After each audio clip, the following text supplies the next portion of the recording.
Doctor, buenas tardes. Sí, Tengo un problema con la aplicación de Microsoft Teams, entonces me he tenido que conectar desde el navegador. Voy a ver si puedo compartir el video desde el celular para que me puedan ver, ¿no? Pero si no, pues lastimosamente va a tener que ser solo con audio porque desde el navegador no me permite abrir el video.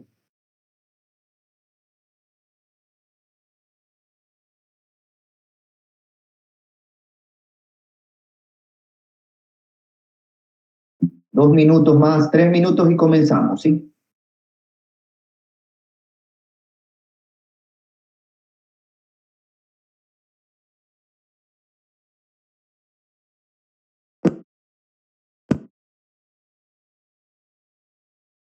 doctor. Escucho.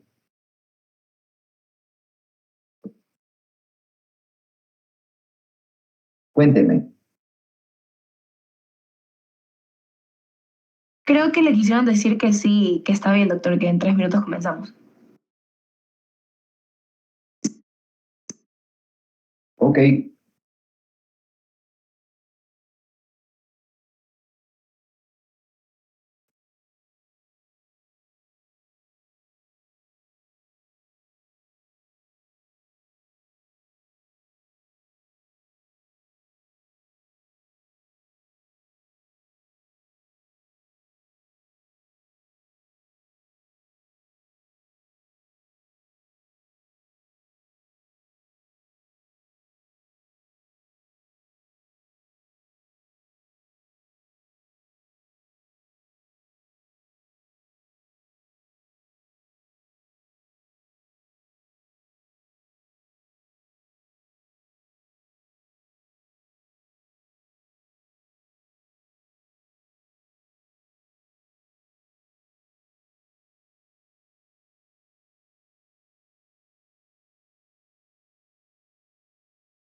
Muy bien, buenas. No estoy seguro si pueden ver todos mi pantalla. No, doctor, no se ve. No.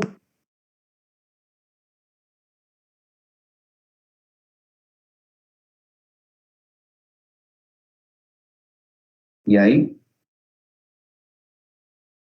No, doctor.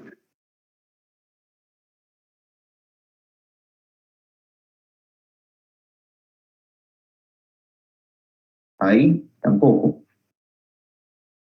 Tampoco. Tampoco, doctor. Qué relajo esto. Ahí. Ahí sí, doctor. Ahí ven mi presentación. Se ve que está en la plataforma. ¿Ahí ven la presentación o no? No, doctor. Sí, doctor. O sea, se ve que está compartiendo pantalla, pero no ninguna presentación de PowerPoint ni nada. No se ve eso.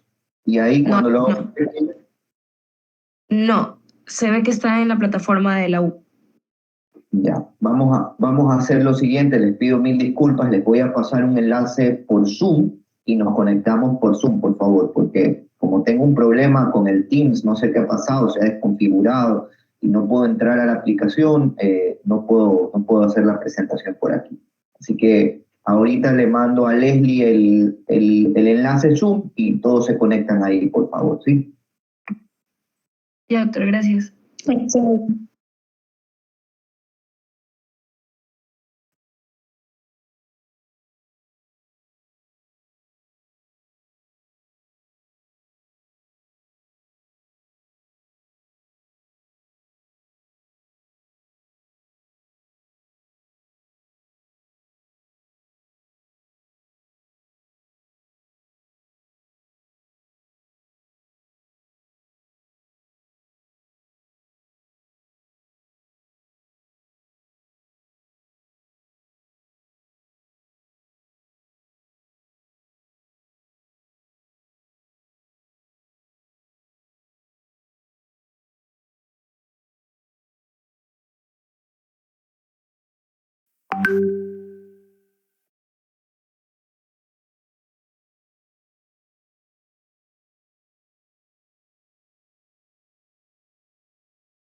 Bueno, muy bien. Ahora sí, buenas tardes a todos. Vamos a esperar un ratito que se conecte el resto.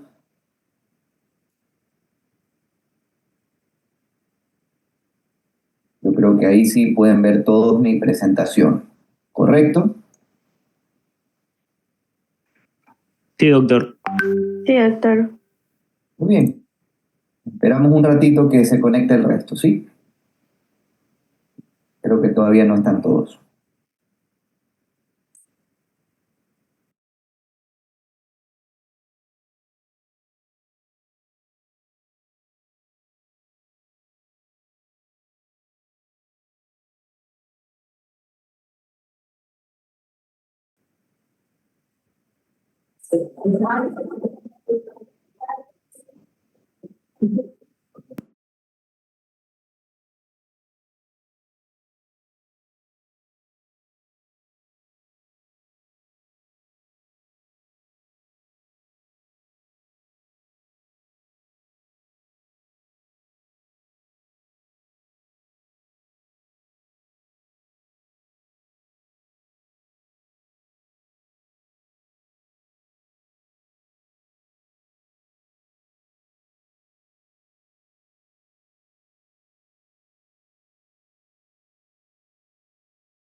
Ya, me he dado cuenta que estaba hablando con el micrófono apagado, ¿no? Típico de viejito. Así que bueno.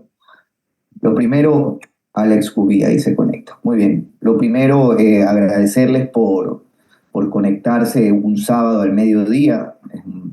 Son horas difíciles porque ya son horas en las cuales uno está acostumbrado a dedicarse a otras cosas, al ocio, etcétera, ¿no? Pero bueno, esto es un poco el ejemplo de la dinámica que van a seguir en sus vidas, donde pues la atención a pacientes, sobre todo los que hacen medicina asistencial directa, pues nunca para, ¿no? Yo de hecho dentro de poco voy a ir al hospital porque están trasladando una paciente con una nefritis lúpica que tiene un abdomen agudo, viene trasladada desde Manta en un helicóptero ambulancia, ¿no?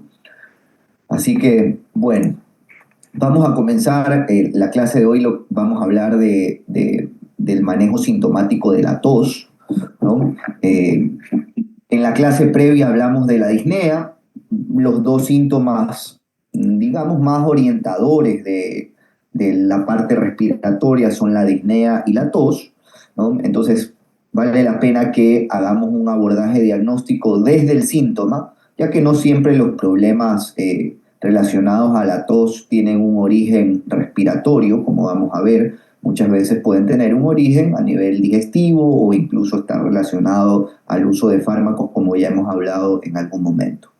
Si alguno de ustedes tiene alguna duda conforme vayamos avanzando en la presentación, me interrumpen, no hay ningún problema y la resolvemos, ¿ok? Así que bueno, esta es una charla que di hace unos meses para un laboratorio, una charla auspiciada por un laboratorio, ¿no? Y bueno, la idea de esta charla era una charla dirigida a médicos generales, a médicos rurales básicamente, ¿no? Sobre el abordaje diagnóstico de la tos. ¿Por qué? Porque normalmente cuando alguien tose, lo que busca, pues, más que tratar la causa real de la tos, como vemos en la imagen, es utilizar algo rápido que te vendan en la farmacia, como un jarabe de tos, y con eso pues esperas que el tema mejore, ¿no? Es el típico meme que vemos en la imagen, ¿no? Alguien que tose, la causa real de la tos y el jarabe para la tos, ¿no? Un momentito, por favor, que esté ingresando alguien más, no lo puedo admitir. Ya, ahora sí. Muy bien.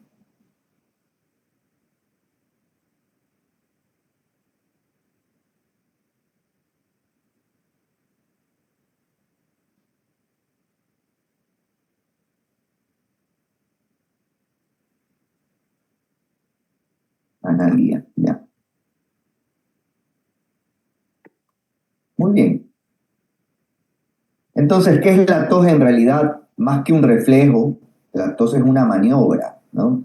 Y decimos que es una maniobra porque la tos también puede darse de forma voluntaria, no necesariamente involuntaria como sucede con los reflejos. Y es verdad que existe un arco reflejo formado por receptores que van desde el canal auditivo, la faringe, la laringe, la tráquea, los bronquios, por supuesto, pero también hay receptores de tos en esófago, pleura, pericardio, diafragma. Esto hace que muchas patologías relacionadas a estos órganos también provoquen tos, ¿no? Y todos estos receptores viajan por vías aferentes a través del nervio vago para llegar al tronco encefálico, donde existe pues el centro de control de la tos a nivel de la médula oblonga, y de ahí parten pues las vías eferentes a través el nervio vago, los nervios espinales motores y el nervio frénico a nivel del diafragma, ¿no? Que es donde están los sitios de contracción muscular o motora de la tos, ¿no? Entonces, en realidad la tos es un mecanismo reflejo, una maniobra que tiene como objetivo mantener las vías aéreas limpias de secreciones, de partículas extrañas o de agentes irritantes, ¿no? Por ejemplo, cuando una persona se le obstruye parte de la vía aérea, lo primero que comienza a tener es tos. Y eso es lo típico que sucede cuando una persona está comiendo y se le va algo hacia la vía aérea, ¿no? Lo que, digamos, vulgarmente se conoce como galillazo. La persona está comiendo y de repente comienza a tener tos, tos, tos, tos, tos. Eso significa que algo de lo que ha estado comiendo, bebiendo, ha ido hacia su vía aérea, ¿no? Y es una maniobra vital que previene infecciones, y esto es muy importante. Los pacientes con un reflejo de tos disminuido o abolido, como sucede en las enfermedades neuromusculares, suelen tener un aumento de infecciones respiratorias. Evita las atelectasias o colapsos pulmonares. Esto también es frecuente en pacientes que tienen afectación neuromuscular o que están mucho tiempo encamados, y disfunción respiratoria, ¿no? Entonces, la tos es un mecanismo muy, muy, muy, muy importante que se fundamenta en todo esto que hemos visto de las vías aferentes y demás, ¿no? Y hoy en día se sabe que hay unos receptores a nivel celular, que son los receptores de panexina, que son unos receptores activados por ATP, que intercambian calcio y que son los que finalmente estimulan a nivel de las terminaciones de la vía aferente, la generación de potenciales de acción, ¿no? Hoy en día se cree que ese es el principal receptor o la principal molécula a nivel celular que permite la activación de estos canales de panexina que son estimulados por ATP para la activación de los potenciales de acción a nivel de las terminaciones nerviosas aferentes, ¿no? Esto se los menciono porque es muy probable siempre, a raíz de todos estos conocimientos bioquímicos, fisiopatológicos, se comienzan a desarrollar targets terapéuticos que son cada vez más eficientes, ¿no? Si nosotros creamos un target terapéutico contra las panexinas, es probable que disminuya la estimulación de estos canales activados por ATP, y de esta manera pues pueda disminuir el proceso de la tos, ¿no? En cuanto a la epidemiología, este es uno de los principales motivos de consulta ambulatoria en los adultos, ¿no? Van a ver ustedes a lo largo de su práctica profesional, cuando hagan la rural, cuando hagan el internado, aunque el internado se realiza sobre todo en un medio hospitalario, ¿no? Pero van a ver que a lo largo de su vida profesional la tos va a ser un motivo frecuente de consulta, ¿no? Se cree que hasta un 10% de los adultos en el mundo tienen tos crónica y existe una amplia variabilidad según el sector o la zona mundial donde se analice esto, ya que en países africanos donde suele haber mucho infradiagnóstico, nuestros países también latinoamericanos tienen mucho infradiagnóstico, suele estar por debajo del 5%, pero en cambio en países desarrollados como pueden ser Australia, el Reino Unido, donde hay un acceso adecuado a la salud pública, pues los porcentajes pueden ser mucho mayores, casi cercanos al 20%, ¿no?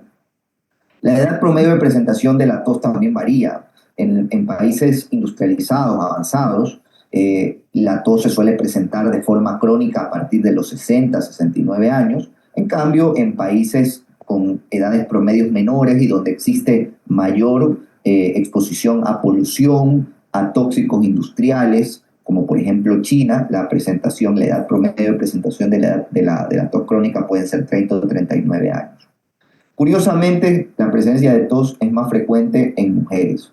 No se logra entender bien por qué, porque las mujeres suelen ser menos fumadoras que los hombres, aunque en los últimos años esto se ha ido equiparando, pero parece ser que las mujeres tienen una sensibilización especial a estos receptores de panexina, que son los que implican la activación de potenciales de acción en la vía aferente, ¿no? Y hasta un 20% de pacientes con tos crónica pueden tener tos durante más de 10 años. Esto es muy frecuente, por ejemplo, en pacientes con reflujo gastroesofágico o problemas pulmonares crónicos como un cáncer de pulmón que pueden provocar tos crónica durante muchos años, ¿no?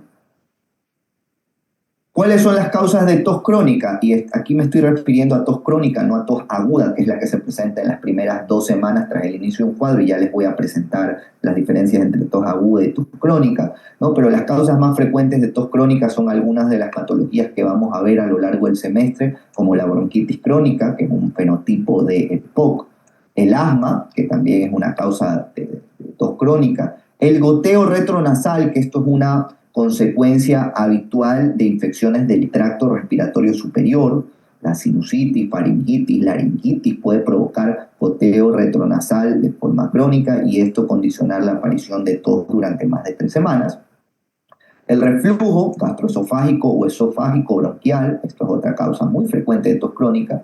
El uso de fármacos como los IECA, que esto lo hemos comentado en la clase. Y hay otras causas menos frecuentes como por ejemplo bronquiectasias, tuberculosis, los tumores pulmonares como el carcinoma broncogénico, broncoalveolar, la insuficiencia cardíaca, si bien tiene como síntoma cardinal la disnea y los diedemas, también suelen tener tos. Y hay causas luego menos frecuentes como por ejemplo las fibrosis intersticiales difusas, que también veremos a lo largo del semestre, la sarcoidosis, que también lo vamos a ver, es una enfermedad autoinflamatoria, la presencia de cuerpos extraños en la vía aérea, esto no olvidarse sobre todo en población pediátrica, los niños que están siempre, sobre todo los niños pequeños de menos de 3, 4 años, están siempre cogiendo cosas del suelo y pueden aspirar canicas, pueden aspirar cuerpos extraños que terminan aislándose en los bronquios y esto provoca tos crónica. Y por supuesto también hay pacientes con tos psicógena, esto es un tic que algunos pacientes, por ejemplo, pueden tener y están hablando y cuando se ponen nerviosos tosen, ¿no? Cuando la tos nos debe preocupar, cuando asocia síntomas de alarma, ¿no? ¿Cuáles son los síntomas de alarma? Hemoptisis, ¿no? La hemoptisis, que es la emisión de sangre con la tos y que normalmente puede o no ir asociado a la flema, es un síntoma de alarma porque normalmente lo que implica es que algún vaso sanguíneo a nivel bronquial o alveolar se ha roto por el esfuerzo de la tos y entonces esto está provocando sangrado a nivel de la vía aérea, ¿no? Una hemoptisis es una cosa potencialmente grave y las hemoptisis graves se suelen asociar, por ejemplo, a bronquiectasias, se suelen asociar a tuberculosis, se suelen asociar a tumores y se suelen asociar también a insuficiencia cardíaca. Como ustedes comprenderán, son causas bastante graves de patología respiratoria o patología neumológica, ¿no? Cuando hay producción importante de esputo, ojo, normalmente esto asocia infecciones severas como pueden ser neumonías, Cuando hay síntomas sistémicos como por ejemplo fiebre, pérdida de peso, anemia, todo esto tiene que prendernos las alarmas. Un paciente que tiene tos crónica, febrícula, pérdida de peso, podría tener una tuberculosis o podría tener un carcinoma bronquiololar o un carcinoma broncogénico. Entonces, todos estos síntomas tienen que ser síntomas asociados a alarma y el abordaje de la tos se tiene que hacer de manera mucho más rápida para llegar al diagnóstico, ¿no? La tos tiene un impacto a nivel físico en los pacientes, ¿no? Los pacientes con afectación por tos tienen peor calidad de sueño, suelen asociar otros síntomas como disneas, sibilancias, etc. Y en casos graves, aquellos pacientes que tienen mucho impulso de la tos pueden tener dolor torácico, llegar a tener fracturas costales. Yo les comentaba el caso de este paciente con una neumonía vírica intersticial que no había sido diagnosticado y que fue a un traumatólogo porque tenía 2 fracturas costales y no se sabía por qué. Pueden llegar a tener hernias en el abdomen, pueden llegar a tener incluso síncope porque el esfuerzo de la tos, el Valsalva, hace que disminuya mucho el retorno venoso y esto provoca caída secundaria del gasto cardíaco y hace que el paciente se desmaye, ¿no? Uso inadecuado de antibióticos y por supuesto esto aumenta las resistencias bacterianas, uso inadecuado de corticoides con los efectos adversos que genera el corticoide, como por ejemplo hiperglicemia, fragilidad de la masa ósea, ¿no?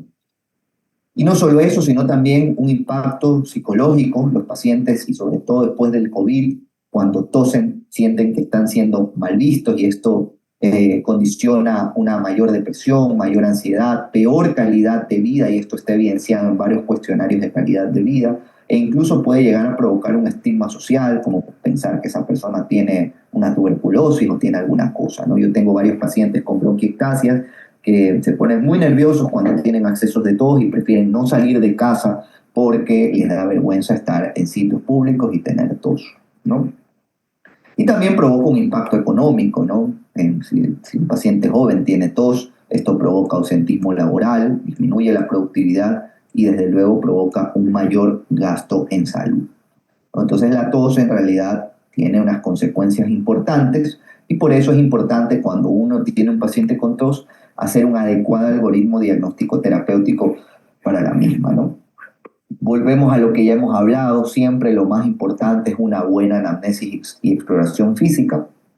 Esto nos da un abordaje diagnóstico de hasta el 90% de las causas, ¿no?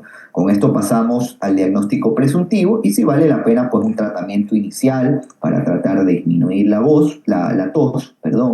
Después pasamos a las pruebas complementarias acorde a lo que nosotros creamos que tiene ese paciente en base al diagnóstico presuntivo y finalmente llegamos allá al diagnóstico y tratamientos definitivos, ¿no? Hay varias guías de práctica clínica para el diagnóstico de la tos, pero esto varía ampliamente según los centros. Deben saber que en Ecuador no hay una guía oficial de práctica clínica sobre el abordaje de la tos. Hay ciertos hospitales que tienen guías de práctica clínica sobre el manejo de la tos y sobre todo sobre el manejo de enfermedades que se relacionan a la tos, como el asma, EPOC, neumonías, pero una guía de práctica clínica sobre la tos no existe en nuestro país. Y siguiendo protocolos, los pacientes en ocasiones pueden ser sometidos a muchísimas pruebas y el tratamiento puede verse retrasado. Por ejemplo, en Europa se han hecho estudios donde el diagnóstico se retrasa hasta 18 meses y en algunas ocasiones hasta 5 años. Imagínense si ustedes ven un paciente por primera vez con tos, le mandan pruebas y tratamiento presuntivo, recién 3 meses después tiene la consulta de revisión, sigue con tos, ya la tos se asocia a otros síntomas, le vuelven a mandar otras pruebas, vuelve a tardar otros 3 meses la siguiente revisión y así sucesivamente, lo cual puede ocasionar retrasos de hasta 5 años en el diagnóstico, ¿no? Por eso la historia clínica es clave hacer una buena anamnesis y una buena exploración física y esto pues recordar que las guías de práctica clínica son un marco, pero debe existir una cierta flexibilidad en el diagnóstico, ¿no? En el abordaje de esas pautas. Entonces, hablamos de tos aguda cuando la causa suele durar menos de 3 semanas y tos aguda suelen provocar la rinofaringitis, los cuadros de gripe, eso provocar rinofaringitis. goteo retronasal agudo y esto puede provocar tos, perdón.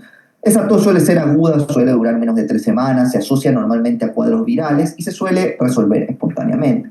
Y ahí lo que hacemos es dar antigripales que suelen contener antihistamínicos y que suelen contener anticongestionantes, como por ejemplo la pseudoefedrina o la fenilefrina, que lo que hace es secar las secreciones mucosas y de esta manera evitar el goteo retronasal y así pues disminuir la tos, ¿no? Eso tienen la gran mayoría de antigripales y así es como se suele manejar la tos aguda. Hablamos de tos subaguda cuando ya pasa de 3 semanas.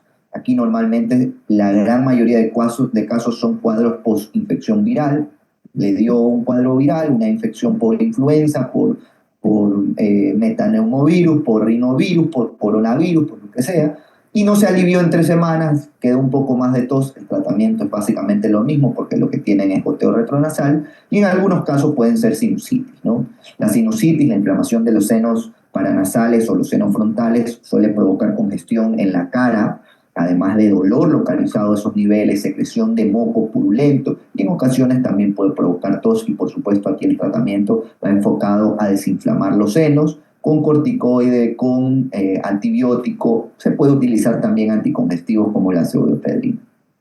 Y luego ya venimos a la tos crónica, que es una tos que suele durar más de 8 semanas y donde ya suele haber condiciones de base subyacentes como pueden ser asma, reflujo gastroesofágico, EPOC, tuberculosis, cáncer broncopulmonar, etcétera, etcétera, etcétera. Hacer esta clasificación de tos aguda, subaguda, crónica es muy importante de cara a lo que tú vas a explorar, las condiciones que está el paciente y las pruebas posterior para el diagnóstico que vas a solicitar, ¿no? Según la etiología de la tos, podemos hablar de patologías de vía aérea superior que provocan tos, como por ejemplo las rinitis, que pueden ser alérgicas, vasomotoras con los cambios de temperatura o infecciosas, que es lo más frecuente por cuadros virales, la disfunción de cuerdas vocales, por ejemplo las laringitis crónicas. Los maestros suelen tener laringitis crónica, yo me suelo quedar mucho sin voz después de las clases, ¿no? Porque tengo que hablar mucho.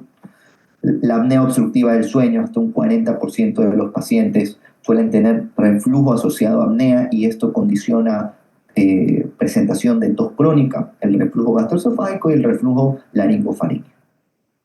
Y luego están las patologías de vía aérea inferior, como el asma, EPOC, bronquiectasias, cáncer de pulmón, tuberculosis y aquellas que son inducidas con fármacos, como por ejemplo los IECA, que ya hemos dicho que al bloquear la enzima convertidora de angiotensina, lo que provoca es un aumento en la liberación de los leucotrienos que finalmente condiciona la presencia de tos, ¿no? La tos, según sus características, semiológicamente la podríamos clasificar en seca, que es aquella irritativa donde no suele haber mucha flema. Tos productiva.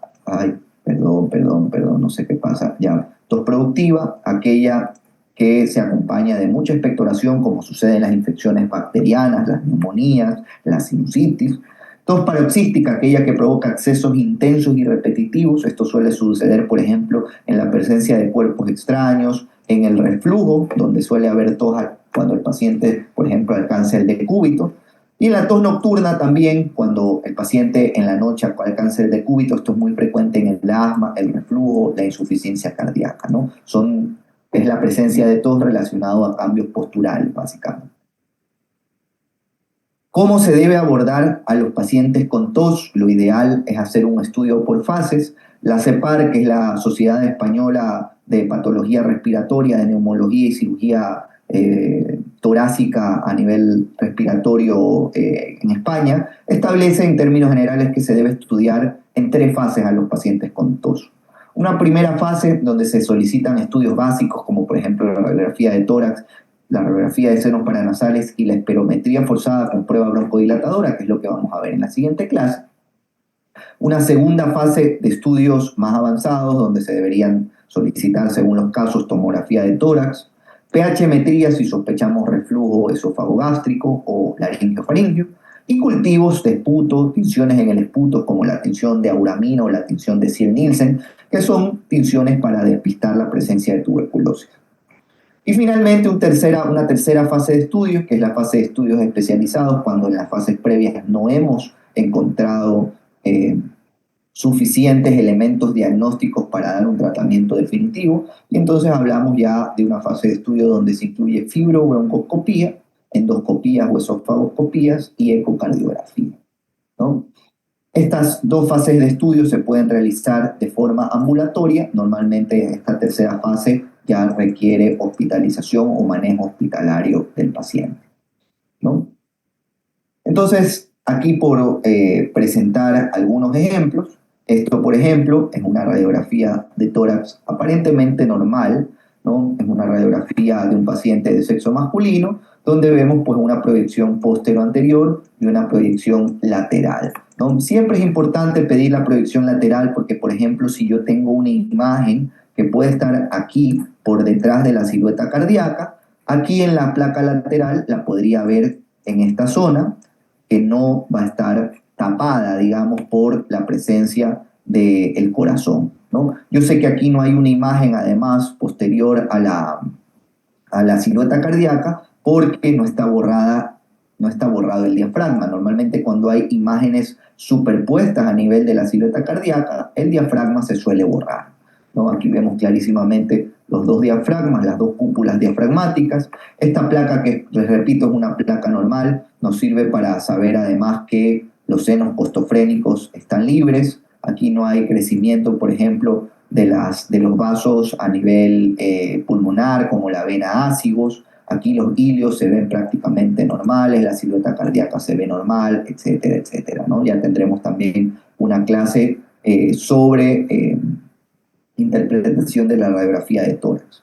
A diferencia de esta radiografía de tórax, ¿no? Donde vemos múltiples alteraciones, vemos que aquí, por ejemplo, lo más evidente es que hay un marcapasos, ¿no? Este marcapasos que tiene dos cables, uno que llega aquí a la aurícula derecha y otro que llega aquí al ventrículo izquierdo, un marcapasos bicameral.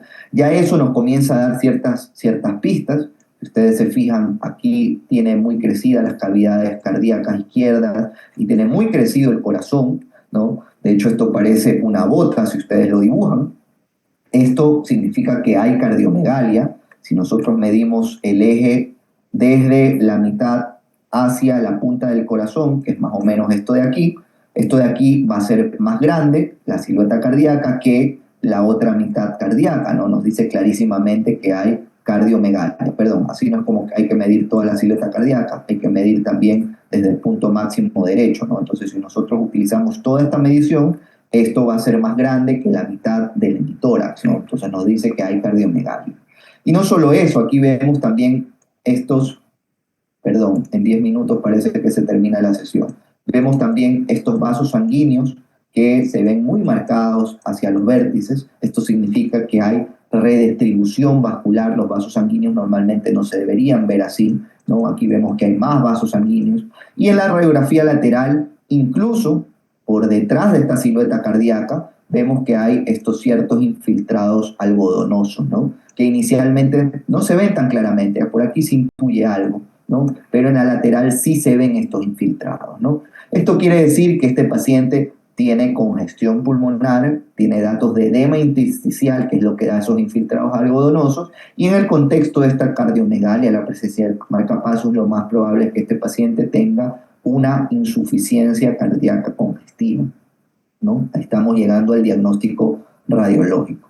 Y de hecho lo que vemos aquí en este mismo paciente es la presencia de infiltrados intersticiales, basales, ¿no? En vidrio esmerilado, que son infiltrados normalmente relacionados a patología inflamatoria, pero que también se pueden relacionar a insuficiencia cardíaca, ¿no? Eso es lo que estamos viendo aquí en esta tomografía. La siguiente prueba, que es la prueba denominada espirometría, que en este caso corresponde al mismo paciente, es una prueba forzada donde obtenemos básicamente 3 parámetros que nos sirven para llegar al diagnóstico.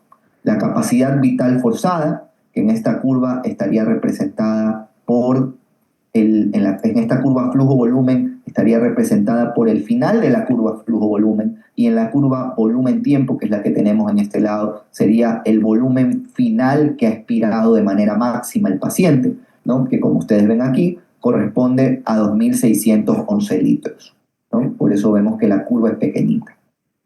El predictor, que se basa en la edad, el sexo, la estatura, el peso, el índice de masa corporal, la raza, que aquí no lo ha puesto, pero la raza también es un predictor del volumen que debe tener el paciente, es 3.690 litros, es decir, la curva normal del paciente debería ser algo parecido a esta, ¿no?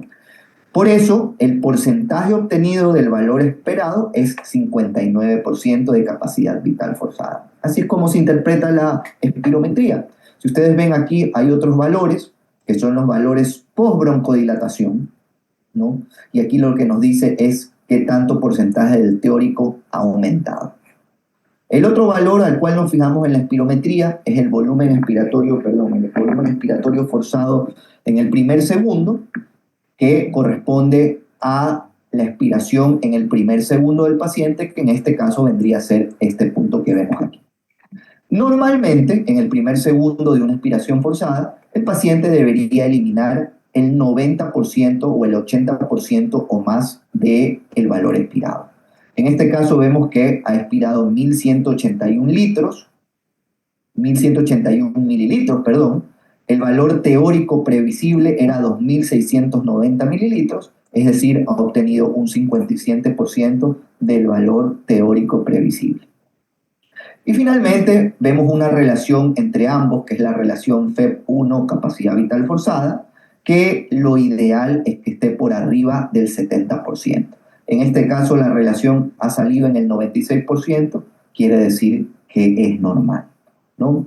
Basado en estos parámetros, este paciente lo que tiene es un patrón restrictivo pulmonar. Ya vamos a ver cómo se diagnostican estos patrones restrictivos, obstructivos, mixtos en una clase relacionada a espirometría. Y este patrón restrictivo pulmonar es compatible con el diagnóstico de insuficiencia cardíaca o el diagnóstico de fibrosis pulmonar, ¿no? La espirometría es una prueba que se realiza de forma rápida, ambulatoria e incluso portátil. Este es el espirómetro que yo utilizo y ellas son dos doctoras que trabajaron conmigo hace cierto tiempo. Nosotros hacíamos la espirometría forzada en el consultorio con estos dispositivos portátiles a través de una tablet e incluso obteníamos las curvas y el diagnóstico espirométrico, ¿no? Aquí ellas están haciendo la espirometría forzada, están soplando de forma forzada, es una prueba muy sencilla de realizar, ¿no? Como les decía, este es el patrón de diagnóstico de la espirometría. Primero ver si la curva es válida, si es reproducible. Ver la relación, si es menor al 70%, directamente decimos que es un patrón obstructivo, pero si no es menor al 70%, nos tenemos que fijar en la capacidad vital forzada, y si es menor al 80%, decimos que existe un patrón restrictivo pulmonar. ¿Okay? Ya hablaremos en una clase estrictamente de espirometría, ¿no? En cuanto al manejo terapéutico, importante tratar la causa subyacente, como les decía, si sospechamos que hay una infección bacteriana, solo en esos casos utilizar antibióticos, si no, no es necesario. Que el paciente se hidrate abundantemente es importante, evitar la exposición a irritantes como el humo del tabaco o la polución, y luego pues hablamos de medicación específica dependiendo del caso, ¿no? En términos generales, utilizar antihistamínicos y descongestionantes como pueden ser la cetiricina, loratadina, dexloratadina en el caso de los antihistamínicos, o descongestionantes como la pseudoefedrina y la fenilefrina, es muy recomendable en la mayoría de casos porque secan las secreciones retronasales y con esto alivian la tos. Hay fármacos antitusivos que son excelentes para la tos como la codeína. La codeína es un derivado de la morfina, que además alivia el dolor, que tiene el mejor efecto antitusígeno, pero en cambio, pues al ser un derivado opioide, tiene efectos adversos importantes, como por ejemplo estreñimiento, letargo, somnolencia, e incluso a dosis altas puede llegar a provocar intoxicación por opioides, ¿no? Y luego algunos no opioides, como por ejemplo el dextrometorfano, que está en fármacos como el acrotucin, que es un fármaco súper conocido, ¿no? Esto también alivia la tos. Hay fármacos mucolíticos como bromexina, N-acetilcisteína. Estos son fármacos que se deben utilizar solo en las toses productivas. Si la tos no es productiva, estos fármacos, además de generar efectos adversos habituales como diarrea y molestias digestivas, van a tratar de sacar secreciones de donde no hay y pueden agravar la tos. ¿Okay? Este es un algoritmo rápido sobre la tos crónica. Lo importante es hacer una buena historia clínica, y luego tratar a través de la exploración física ver si la tos es específica o no. Si el paciente tiene sibilantes, pensar en asma o en EPOC agudizado. Si hay cuadro de saludo alérgico o carraspeo, el saludo alérgico es cuando el paciente saluda así, con el codo pegándose la mano, ¿no? Para no dar la mano porque tiene la mano con estornudo. Pensar en goteo retronasal, rinitis alérgica. Si el paciente refiere sofocación, tos o ha empezado después de alimentarse, pensar en aspiraciones recurrentes o cuerpos extraños. Por ejemplo, los pacientes pediátricos pequeños que están cambiando de texturas, o los adultos mayores con problemas de Alzheimer o problemas neurológicos pueden tener trastornos de la tos, de la dilución. En el Parkinson esto es frecuente y comienzan a tener tos crónica. Si hay tos productiva húmeda, pensar en infecciones endobronquiales, neumonías, etcétera, etcétera, ¿no? Pacientes con tos, pérdida de peso, exposición a pacientes con tuberculosis, pensar en tuberculosis, ¿no? Pacientes que tienen tos, pérdida de peso, motitis, pensar en carcinoma broncogénico, ¿no? Esto es importante, la historia clínica te va orientando respecto a cómo tratar la tos. Esto es algo parecido, ¿no? Exploración física, si no sugiere ninguna patología como tal, hacer placa de tórax. Si la placa de tórax es patológica, comenzar a hacer un abordaje basado en lo encontrado en la placa de tórax, ¿no? Pero si es normal, buscar la presencia de alguna patología pulmonar y ya luego pasar a pruebas más específicas, como por ejemplo la tomografía, espirometría, fibrobroncoscopía, etcétera, etcétera, etcétera, ¿no? Recordar los síntomas de alarma, síntomas sistémicos, esto es un síntoma de alarma, hemotisis, disnea y por supuesto la duración, ¿no? Toses muy, muy prolongadas, siempre prestar atención. Un poco más de lo que hemos dicho. Se me va a apagar la presentación. Yo creo que esto lo vamos a terminar el próximo viernes. No sé si tengan alguna duda hasta ahora.